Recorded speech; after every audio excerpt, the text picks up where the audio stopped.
Hi friends, welcome to my channel. ముందుగా మన channel చూస్తుంటే ప్లీజ్ సబ్స్క్రైబ్ చేసుకోండి. ఈ రోజు అయితే మాకు ఒక చిన్న ఫంక్షన్ ఉన్నది. మేమైతే ఊరికి పోతాను. మా బిడ్డనైతే అయితే స్కూల్కి పంపించాలి. ఇలా ఈవెంట్ అయితే ఏం లేదు. మనకు టైం వచ్చేసి ఇప్పుడు 10:30 అవుతుంది.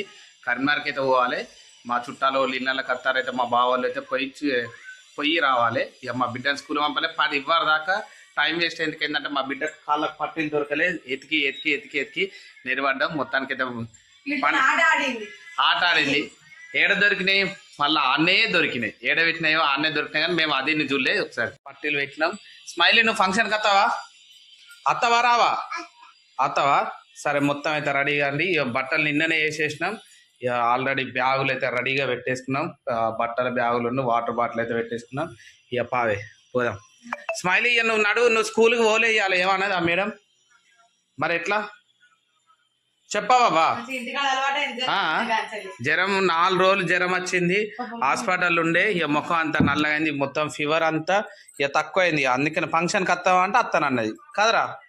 అక్కడి వరకు మెడిసిన్ మొత్తం వేసినాం. కానీ ఒక 4 days 5 days స్కూల్కి పోలేదు. ఒక దాంట్లో మధ్యలో హాలిడేస్ వచ్చినాయి కాబట్టి మొత్తం కంప్లీట్ గా 6-7 days అయింది. కంప్లీట్ గా 1 week అయింది. ఇక జర్నీ అయితే స్టార్ట్ చేద్దాం. పోగా పెట్రోల్ బంక్ లో పెట్రోల్ కొట్టించుకోవాలి, పోవాలి, రావాలి.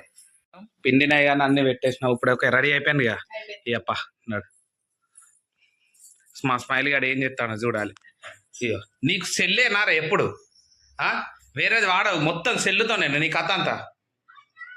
అయితే కరీంనగర్కి అయితే బయలుదేరినాం. పెట్రోల్ అయితే కొట్టించుకున్నాం. ఒక్క దాంట్లో ఒక బంకులు ఏమో నో స్టాక్ ఉన్నది, ఇంకో బంకులు అయితే కొట్టించుకున్నాం. పోయి జర్నీలో కొట్టిద్దాం అనుకున్నాం, కానీ జర్నీలో మరి ఏడుంటుందో ఏమో తెలియదు అని చెప్పి మొత్తానికి అయితే పెట్రోల్ అయితే కొట్టించుకున్నాం. ఇంకొక 2 నిమిషాలు అయితే మా బిడ్డ వండుకుంటుంది. మళ్ళీ కరీంనగర్ దగ్గరకు వచ్చిన తర్వాత చూద్దాం. ఇక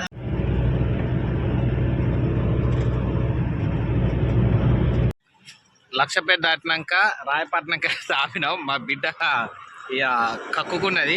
ఇది చూడు, అంటే కారు వాడది, ఏసీలో పండుకోమని చెప్తే వండుకో. ఎక్కవే.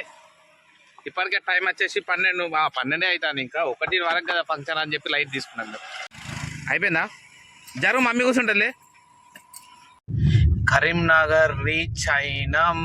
ఇక ఈ నుంచి అయితే మళ్ళీ ట్రాఫిక్ ఉంటూనే ఉంటుంది. ఎందుకంటే మధ్యాహ్నం 1 అయినా కానీ ట్రాఫిక్ వస్తూనే ఉంటుంది, పోతూనే ఉంటుంది.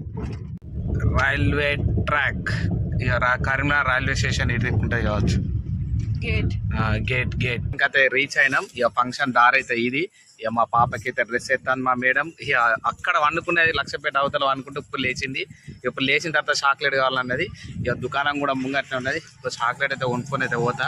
ఇక చెప్పులు అక్కడ వేసుకోమంటే పాత చెప్పులు వేసుకున్నది. ఇక్కడికి వచ్చినాక కొత్త చెప్పులు వేసి ఇక పట్టుకొని పోతా.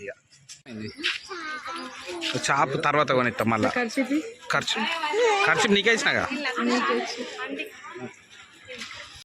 మా మేడం అయితే తినమంటే తినేటప్పుడు డ్రెస్ కుడుతుంది, ఎండ ఘోరంగా కొడుతుంది అని చెప్పి ఇక డ్రెస్ ఇప్పి ఇక వేరే డ్రెస్ వేసినాక ఇక చల్ల పడ్డది. ఇప్పుడు దుకాణం కనబడ్డది, మళ్ళీ చాక్లెట్ కావాలన్నట. ఫంక్షన్ అయితే కంప్లీట్ అయిపోయింది. చూసుకున్నాం, అయిపోయింది. ఇక మా బిడ్డ డ్రెస్సులు మార్చేదాకా టార్చర్ ఏంటంటే టార్చర్ అంటే ఏమున్నాయి పాప, ఎండకు కూడా బాగా కొడుతుంది. అయితే బాగా ఎండ కొడుతుంది. డ్రెస్ ఇప్పేసిన 2 చాక్లెట్లు కొన్నాం. ఇక సపరేట్ కరీంనగర్ నుంచి ఇప్పుడైతే వాళ్ళ ఇంటి గంట నుంచి వెళ్ళినాం.